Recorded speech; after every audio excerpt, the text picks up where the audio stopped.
Hello, and welcome to Beyond Books, where we usually talk about books from Book of the Month Club and beyond. But today I have something a little bit different.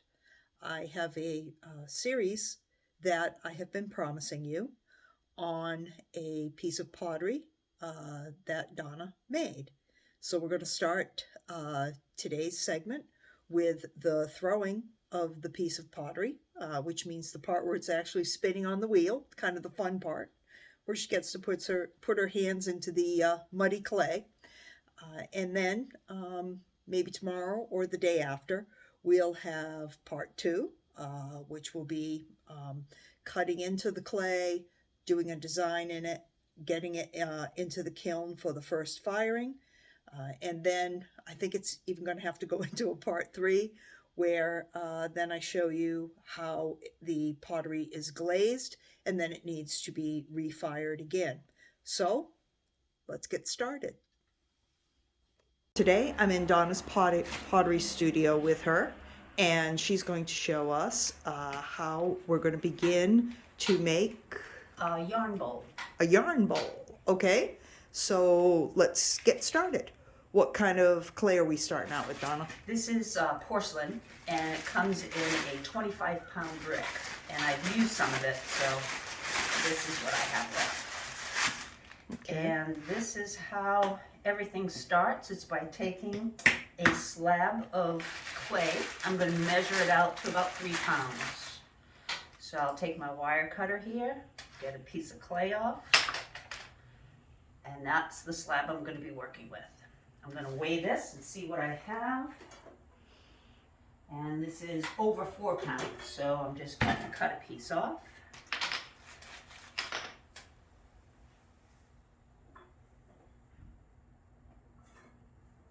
A little more. Okay, and so now you would know this because of experience with making yarn bowls previously? Right. Depending on the size of the item that you're going to make, you have a rough idea of, with practice, of how much clay each item is going to take. And to get a medium bowl, say this size, I'm going for 3 pounds.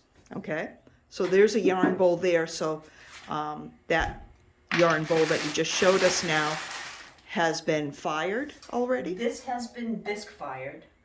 There's a glaze on it, which you can't really tell, but this is what it looks like after it's bisque fired, and this is with the glaze on it. Okay. So you can see the difference. Right. Now the glaze comes out a very different color when you put it on the pot than it does coming out of the fire. Okay. So it looks white now, but when you refire it... It may be blue. Okay. All right. Okay, so what I'm going to do is I'm going to take my clay and I'm going to wedge it, because you want to get the clay kind of firm and align all of the particles so that you have a nice dense material rather than air holes. And so that's what I'm doing now. Okay. And you have to wedge every clay that you use, otherwise you could have problems on the wheel. Right. Okay. So porcelain clay, we've got about 3 pounds to make a bowl that looks to me is about maybe 8 to 9 inches in diameter and probably about 5 or 6 inches high, maybe? Yep. Okay. Okay, so this is my wedged clay, and now I'm just going to pat it so that I make a ball, and that's how I'm going to start out on the wheel. Okay. All right, so now we're over at the wheel, so let us know what's going on. So I'm going to take my clay and I'm going to try to get it as center into the wheel as I can. And I'm going to slap it down, and what I'm trying to do there is decreasing the space between the clay and the wheel so that water doesn't get under it. And so now you always want to wet your clay so that your hands glide over the clay. And I'm going to try to center it, and I'm going to cone it up. And this is just getting all the particles together and firms to cut out any air holes. So you're really not doing any shaping of an actual bowl right at the moment. Nope. All I'm doing now is getting my clay centered. And you'll see when it's centered when my hand stops shaking over the clay. And it's very important to get it centered because at the end you could have a bowl with one side of it being thicker than the other. I see. And now I'm compressing it down. And you can see that my hands aren't shaking as much because that means I have the clay centered. So I'm going to keep coning for a little while because I have a big piece of clay. Okay, go ahead. So now that clay is centered, you can see my hands aren't shaking as much. So now what I'm going to do is I'm going to make my center hole, and that's going to be the center of the bowl. So I'm going to take my 2 thumbs, and I'm just going to cut straight down, keeping my thumbs even to make my center of my bowl. Oh yeah, much less shake. So that's the center. And now I'm going to take my needle tool and I'm going to see how much I have down there. And that's too thick to be a base. So I'm just going to push down a little more. Because you don't want it too thick and you don't want it too thin. Exactly. And now I'm going to bring it out.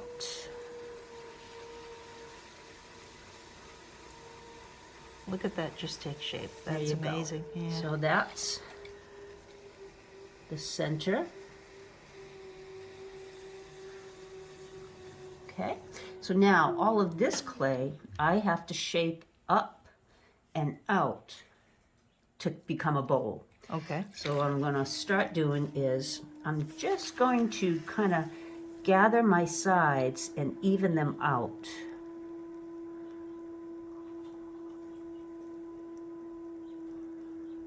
And now, how long have you been doing pottery, Donna? I've been doing pottery probably about a year now, and I learned watching YouTube. Well, how about that? Yep. You can learn a lot from YouTube, everybody. Yep.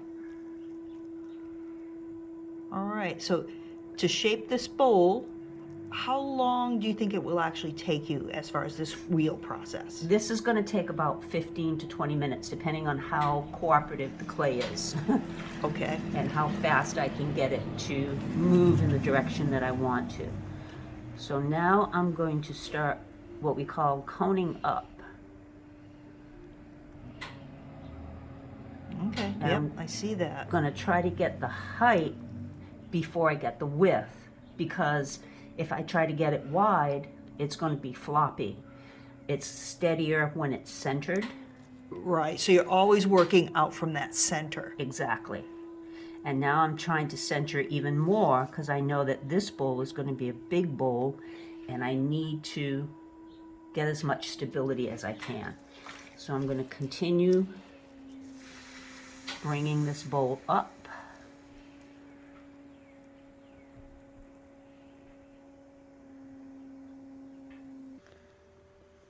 All right, so now Donna has spent maybe 3-4 minutes getting this built up to the height that she wanted.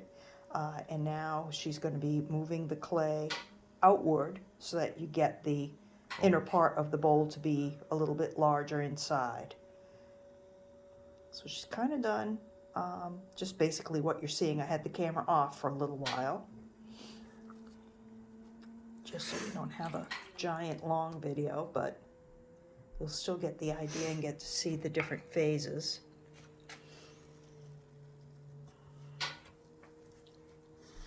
Okay, so now I'm pushing out from inside and at an angle. So it's really all in the amount of pressure and the angles of your hands and that sponge you're working with. Mm-hmm. How much water is in the clay. Yep. I'm seeing. You try to minimize the amount of water that you use because clay and water don't really match. So the more water, the less stable the clay is going to be. So it's always like how much is enough, you know? Right, you don't want to turn it back to sand. Exactly. Okay, now I'm going to take this tool, this is called a rib tool, and I'm going to help push out those sides from the inside. So it looks like you would have to use it delicately to not cut Very into the clay. delicately, yeah. You can see it bulging now. The sponge is just kind of holding the clay wall. Just keep it from going too far, too fast. Right. And that's all the clay that I got from the inside. Oh, I see. Okay, yep.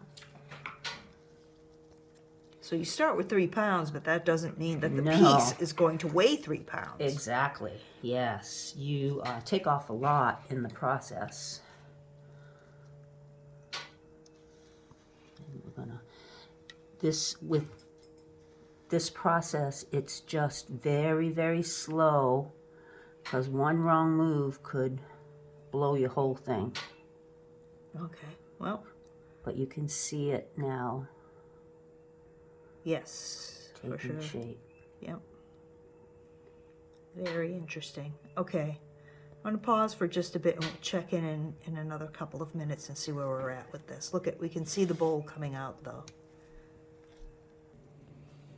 All right, we've got the basic shape now, almost there. You can see how the walls of the clay are thinning out as she continues to pull out from the center. And you can really see the shape of a bowl starting to take place. And I had asked about this. She has a mirror here, just kind of mounted in front of her to see and to be sure that each side is coming out equally and there's no bulges and things like that. She can kind of get a more comprehensive view of what's going on.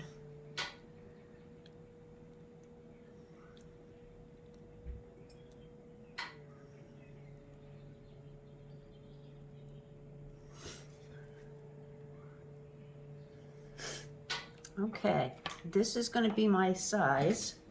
You can see I have a nice even width around the top of the bowl. Yeah, let's look at it from the top. There we go. And my base is a good depth. So now I'm going to take all of this wet clay off of the pot so that it dries quicker. Okay. And it doesn't, the longer the wet clay stays on the bowl, the weaker it makes the bowl itself. So you're actually kind of taking off a top layer of, yes. Yeah, I see it's very wet so clay. That's called slip. Okay. Because it's just... If you stepped in it, you would slip.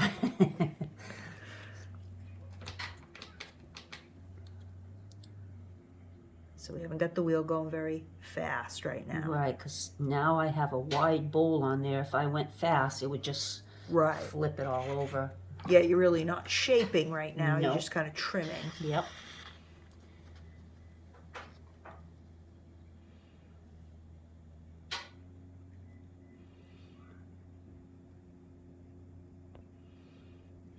So this process that you're doing now is called throwing. Yes. The next thing will be to allow it to dry? Yes, dry to a consistency of what we call leather hard. That's like a piece of leather. You know, you can like make a mark in it, but it's firm and it won't change the shape.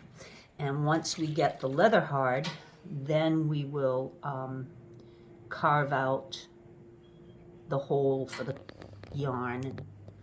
Okay, so that'll be the next process. Yes. And then will it dry a little bit further before you do your first fire? Yes, it has to dry to like, this is going to turn a whitish, and that will show that all of the water is out of the clay.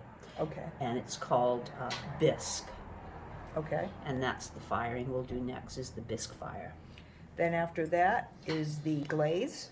Yep, then the glaze, and then we're done. Well, you'll fire it one more time. Yes, yes. After the glaze is after a the second glaze. fire. Yes, Right. it's the glaze fire. Okay. And then it'll be done. All right.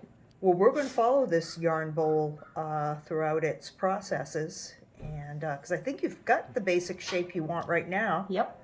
Okay. Very good. All right.